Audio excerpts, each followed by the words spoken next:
Os transformadores, eles são o foco principal do projeto, né? Eles estão entre os elementos mais importantes do sistema elétrico de potência. Eles são essenciais para a diminuição das perdas na transmissão, visto que a elevação da tensão e consequente diminuição da corrente diminui as perdas, possibilitando a transmissão de energia por grandes distâncias, o que é essencial para sistemas como o brasileiro, nos quais a produção de energia se dá em locais determinados pelas características geográficas do país. A diminuição das tensões também na distribuição é essencial, né, para a segurança dos usuários, e isso é garantido pelos transformadores. Eles são abrigados em subestações devido à sua importância e sensibilidade, e nessas subestações eles contam com equipamentos de proteção para diversos tipos de defeito, sejam internos ou externos ao transformador. Além disso, as suas conexões elas são determinantes na condição operativa do sistema, como será visto a seguir. Nós temos aqui os exemplos de conexões de transformadores, temos delta-delta, estrela-estrela, estrela-delta e delta-estrela. Cada um com suas vantagens e desvantagens, né? Dentre as vantagens da conexão delta-delta, nós temos a corrente de fase ser menor do que a corrente de linha, o defasamento nulo entre os enrolamentos, ele é um filtro de harmônicos de sequência zero. Entretanto, ele tem os problemas de ter o nêutron indisponível. Então, se eu quiser fazer um aterramento nesse tipo de conexão, eu vou precisar de um outro equipamento, um transformador de aterramento. E existe a possibilidade da corrente circulatória nos enrolamentos, o que diminui a capacidade do transformador devido ao sobreaquecimento. Partindo para a conexão estrela-estrela, nós temos a vantagem da tensão de fase ser menor do que a tensão de linha, o defasamento é nulo entre as fases, entre os enrolamentos, perdão. O ponto de neutro está disponível, então traz uma flexibilidade ao sistema, né, pelos diferentes métodos de aterramento possíveis, que serão tratados também nessa apresentação. E, como desvantagem, ele tem a presença de harmônicos de sequência zero, que inclusive eles fluem entre os enrolamentos da baixa e da alta. Já a conexão estrela-delta, ela reúne as principais vantagens das conexões anteriores, mas com a diminuição da desvantagem. Então, ela também é um filtro de harmônico de sequência zero, também tem um ponto de neutro disponível, apenas na alta, no caso. E, como desvantagem, tem um defasamento mínimo de 30 graus entre a alta e a baixa, o que pode dificultar condições de paralelismo, por exemplo, e proteção diferenciais. Finalmente, a conexão delta-estrela é a mais utilizada em subestações de distribuição, em especial no Brasil, visto que ela tem as mesmas vantagens da conexão estrela-delta, mas ela tem algumas outras vantagens devido à estrela estar na baixa, como o ponto de neutro disponível facilita o uso de proteções sobre a corrente de neutro, que são muito úteis em sistemas de distribuição aéreos, como a maioria dos sistemas de distribuição brasileiros.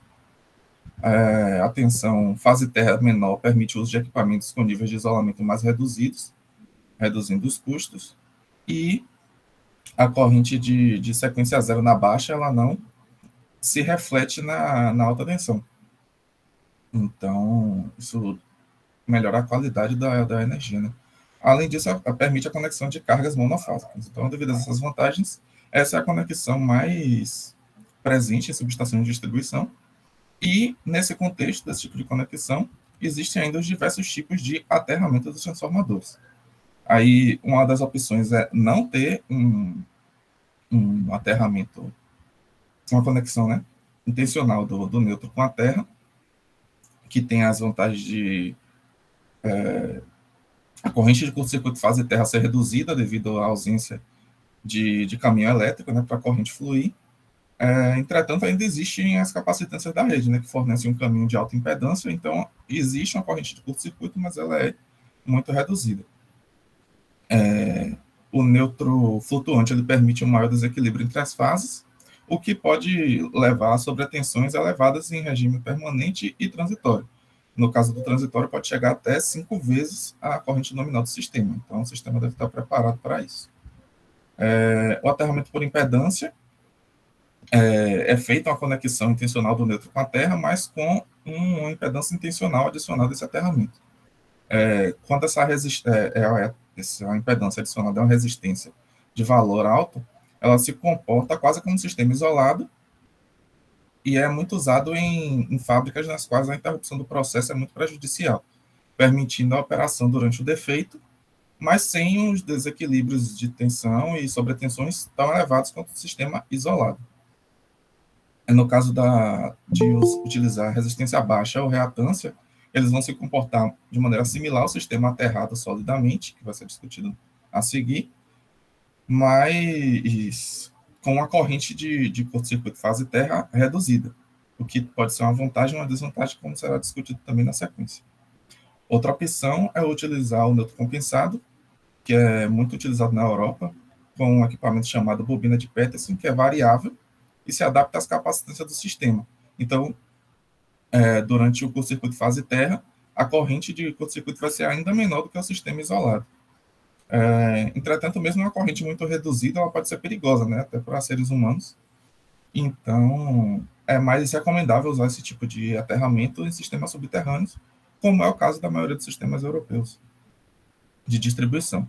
E a opção mais utilizada nos sistemas brasileiros de distribuição é o aterramento sólido, no qual existe uma estabilização, né, do nêutron, que se deve à conexão direta do nêutron com a Terra. O filtro de interferências eletromagnéticas melhora a qualidade de energia fornecida e a corrente elevada de curto-circuito, ela pode ser uma vantagem ou uma desvantagem, como eu disse. Ela é uma vantagem no quesito de que as proteções de sobrecorrente fase terra elas se tornam mais sensíveis, portanto, o sistema de proteção ele consegue proteger uma região maior, mas, por outro lado, se a corrente for muito grande, ela pode superar o nível de interrupção dos disjuntores, por exemplo, e também causa esforços mecânicos maiores aos equipamentos do sistema devido aos efeitos eletromagnéticos.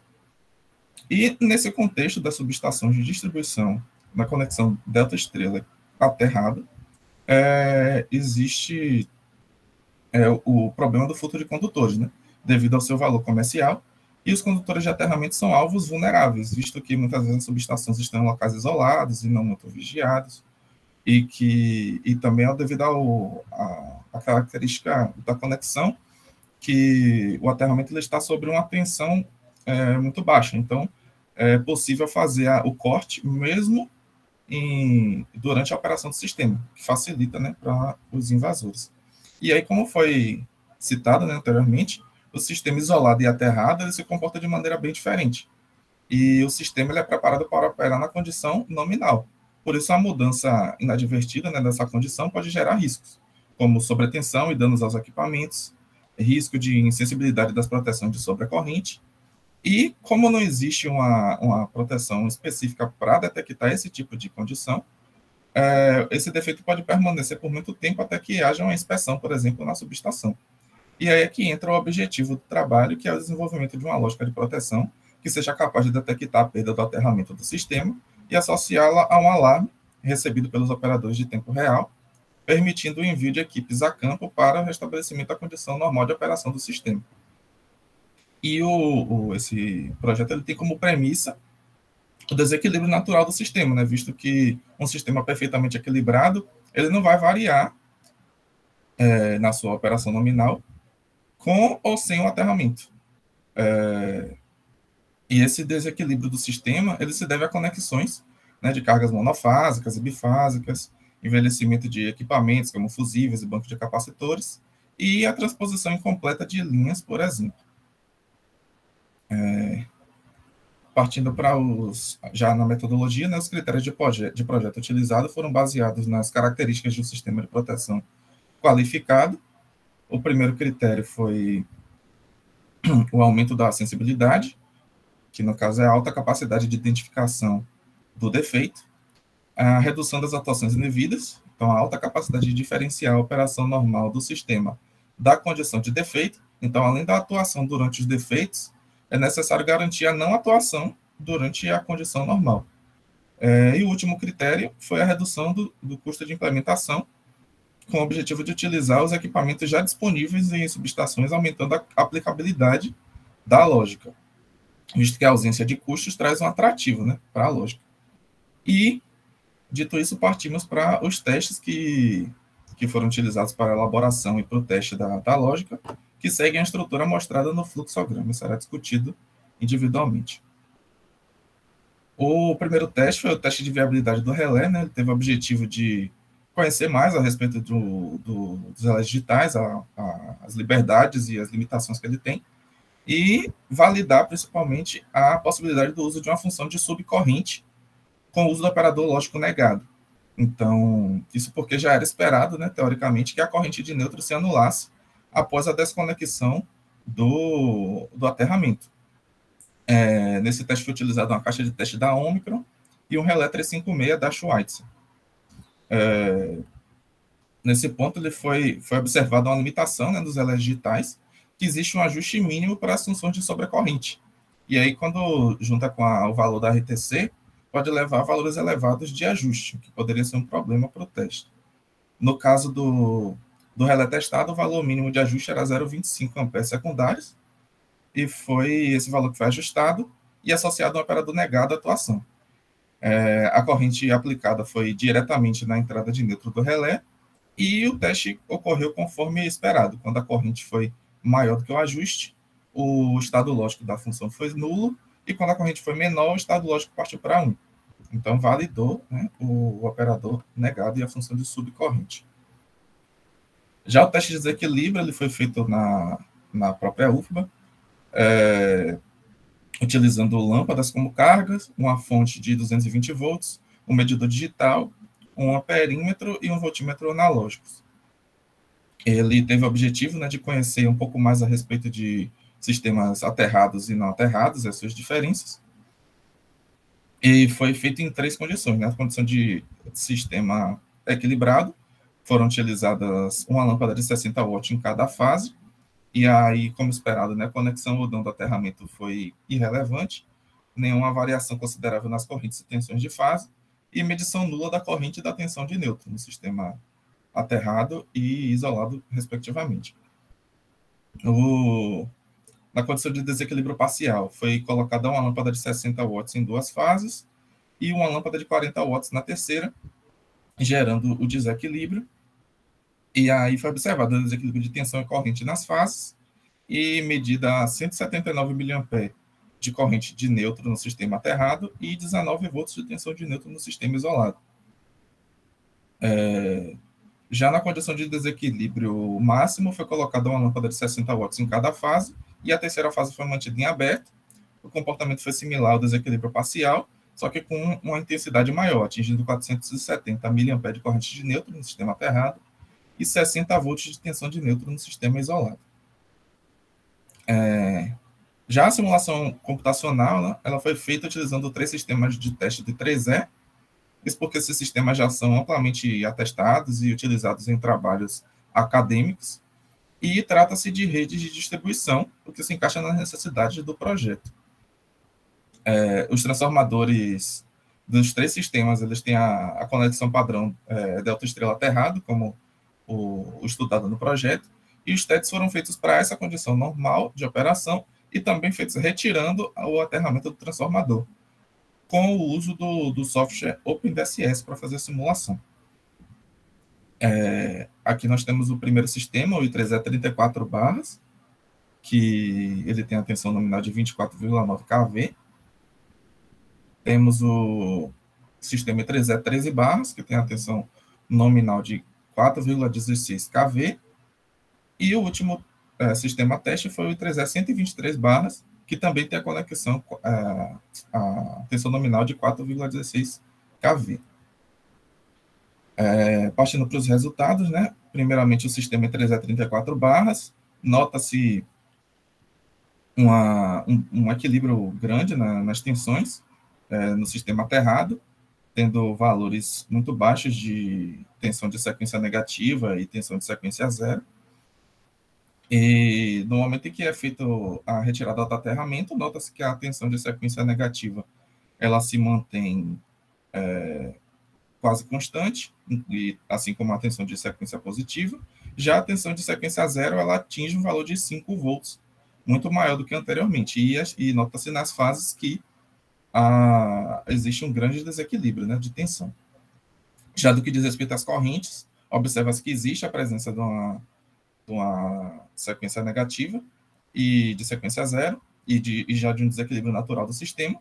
E quando o sistema é isolado, a corrente de sequência negativa ela diminui um pouco, mas já a corrente de sequência zero ela se anula, como era já esperado teoricamente. No sistema I3E de 13 barras, nota-se o mesmo comportamento, né, da tensão, a tensão de sequência negativa e zero, elas tinham valores muito baixos, em comparação com a tensão de sequência positiva. Já quando o sistema é isolado, a tensão de sequência negativa novamente se mantém num valor baixo e a tensão de sequência zero, ela cresce bastante. No que diz respeito às correntes, novamente se observa o mesmo efeito na corrente de sequência zero, ela se anula do sistema isolado para o sistema aterrado. Já a sequência negativa, ela tem um comportamento bem diferente. Ela dobra praticamente do sistema aterrado para o sistema isolado. E no sistema I3E 123 barras, a tensão novamente tem o mesmo efeito, a sequência negativa ela não varia tanto, já a tensão de sequência zero ela cresce bastante, e no que diz respeito às correntes, a corrente de sequência zero novamente ela se anula, e a corrente de sequência negativa ela cresce, mas não tanto quanto no sistema de 13 barras. E aí, levando em conta os resultados, né, da simulação, verificou-se que os parâmetros que tiveram comportamento mais constante em relação aos três sistemas testados foram a tensão de neutro e a corrente de neutro, com elevação da tensão e anulação da corrente. E aí, por isso, foi estabelecido, né, essa equação mostrada, com a interdependência entre uma sobretensão de neutro, representado pelo 59N, e, simultaneamente, uma subcorrente de neutro, representado pelo negado do 50G. Esse operador, essa exclamação, representa o negado. E aí, existem, né, outras condições operativas que podem levar à sobretensão de neutro, como curto-circuito fase terra, por exemplo, mas aí, nesse caso, vai ocorrer também uma elevação da corrente e, portanto, o alarme não vai ser sensibilizado. E existem também as condições nas quais a corrente de neutro se anula durante a operação normal do sistema, mas nesse caso a tensão de neutro também se aproxima de zero, então o alarme novamente não vai ser sensibilizado. Além disso, foi estabelecida uma temporização, né, para evitar que efeitos transitórios não previstos provoquem a atuação do alarme, tudo isso com o objetivo de evitar, né, as atuações indevidas, e os ajustes das funções de sobrecorrente e sobretensão devem ser feitos considerando medidas históricas, né, da subestação, de preferência anuais, para considerar efeitos sazonais, e sendo a sobretensão maior do que as medidas históricas ao longo do ano, e a sobrecorrente deve ser inferior à média, né, observada, ou limitada pelo ajuste mínimo do relé, como a gente viu que tem essa limitação. Por fim, apesar da existência de um TC de neutro na maioria das subestações, optou-se pelo uso do neutro calculado ao invés do medido, por uma questão mais de padronização mesmo, já que as medições de tensão elas devem ser necessariamente feitas nos TPs da baixa tensão, e o TC de neutro não necessariamente está conectado no geral de baixo, às vezes ele está no geral de alta, às vezes ele está no diferencial. Tem casos em que existe um relé dedicado especificamente à proteção de neutro. Então, por uma questão de padronização, utilizou-se o neutro calculado ao invés do medido, sem perda, né, da qualidade da lógica. E aí nós partimos para o teste de validação da lógica, que foi feito novamente utilizando a caixa de testes da Omicron e relés da CEL, sendo dessa vez modelo 751 e 351A. Foram utilizados os resultados da etapa de simulação e medições reais, né, de geral de baixa de subestações de tensão nominal 13,8 kV. Foram estabelecidas relações de transformações fictícias, porém típicas para esses níveis de tensão, de modo a alcançar os limites, né, da saída da caixa de testes e das entradas de relés. O ajuste de sobrecorrente ele foi feito de acordo com o limite do relé, 0,25 A secundário, e o ajuste de sobretensão ele foi feito de modo que fosse maior do que os valores de tensão medidos nas condições do sistema aterrado. Aqui nós temos o primeiro resultado, né? Ele foi feito utilizando um sistema perfeitamente equilibrado, fictício, só para ter um controle. Então, nesse caso, foram aplicadas tensões e correntes perfeitamente equilibradas. E nota-se que o alarme não foi sensibilizado devido à ausência de tensão de neutro. Então, essa variável 59G2 aí está representando a sobretensão de neutro, ela não foi sensibilizada, portanto, o alarme que está na SV01, ele não foi sensibilizado também, apesar da ausência de corrente. Esse segundo teste ele foi feito na condição de desequilíbrio com aterramento e os dados foram retirados de uma subestação real, operando em regime permanente, em condição normal de operação, e novamente ocorre o mesmo efeito, não há sensibilização do alarme devido à ausência de tensão de neutro acima do ajuste.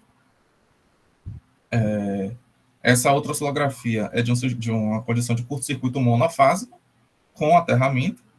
Então, dessa vez existe a sensibilização da função 59G2, mas, simultaneamente, existe a sensibilização da função 50G4, que representa a sobrecorrente de neutro. Então, o alarme é bloqueado pela presença de corrente, ao invés da ausência de tensão, como nos casos anteriores. Na condição de curto-circuito bifásico à Terra, o efeito foi similar. Novamente, existe o bloqueio pela presença de corrente, apesar do aumento da tensão de neutro. E, finalmente, partindo para os testes com os sistemas da simulação, começando pelo I3E 34 barras, no qual a condição de pré-falta foi similar ao sistema no regime permanente, na condição normal de operação, que o alarme não foi sensibilizado pela ausência da tensão de neutro, apesar da corrente estar abaixo do ajuste. E aí, no momento em que há a abertura do aterramento, né, foi feito os ajustes na caixa de testes, foi setados de acordo com as medições no sistema isolado, e a partir dessa linha vermelha, observa-se que existe o aumento da tensão e a redução da corrente, o que sensibiliza o alarme na SV1. Só que ainda não há o disparo do alarme, que seria representado pela SV1T, visto que ele vai começar ainda a contar aquele delay que a gente colocou de 10 segundos. E aqui nessa outra oscilografia nós vemos que existe, nesse momento, a atuação após o delay ser contado. Nessa outra oscilografia, nós temos a sensibilização da lógica para o sistema I3E 13 barras. Então, a condição de pré-falta, dessa vez, ela foi diferente. Existia a presença de corrente acima do ajuste, nesse caso. Então, a lógica estava sendo bloqueada pelos esses dois fatores ao mesmo tempo, certo? E no momento em que há a abertura do neutro, a corrente se reduz e a tensão cresce. E aí, nesse momento, a lógica é sensibilizada, começa a contar o tempo e, após 10 segundos, ela é sensibilizada. Finalmente, o último sistema testado foi o I3E 123 barras, que teve um comportamento muito parecido com o I3E de 13 barras. Novamente, no momento da abertura do aterramento, ocorre a sensibilização do alarme, e após os 10 segundos de delay, ocorre o disparo do alarme. E, finalmente, nessa imagem, né, nós podemos ver a atuação do alarme AANT, no caso, alarme de ausência do neutro do tráfego, num sistema de monitoramento remoto, associado, no caso, à variável SV1T, que foi mostrada na figura. Partindo para a conclusão, né, após a obtenção dos resultados, é possível fazer uma análise dos critérios de projeto. O critério de redução dos custos foi cumprido, visto que não será necessário o acréscimo de nenhum equipamento diferente na subestação para poder a lógica funcionar. Claro que existem subestações mais antigas que não contam com relés digitais, por exemplo, ou não tem TP na baixa tensão. Então, nesse caso, não será possível utilizar a lógica. Mas a maioria das subestações, eles contam com os equipamentos atualmente, então vai ser possível aplicar nessas subestações. O critério de redução das atuações indevidas, ele foi também levado em conta, né, durante a elaboração da lógica, inclusive prevendo possíveis eventos críticos que poderiam levar a atuações indevidas e foram testados, e foi acrescentado o delay para evitar outros efeitos não previstos transitórios de causar esse, essas atuações indevidas. Já o critério da sensibilidade, ele vai depender dos ajustes feitos principalmente na função 59N. Mas, caso seja seguida a instrução de ajuste proposta, é pouco provável que haja a sensibilidade da função. Dito isso, os testes foram bem sucedidos e a lógica pode ser aplicada em subestações de distribuição de qualquer concessionário, possibilitando o monitoramento da condição do aterramento dos transformadores. Aqui nós temos as referências, né, utilizadas nessa apresentação e obrigado a todos.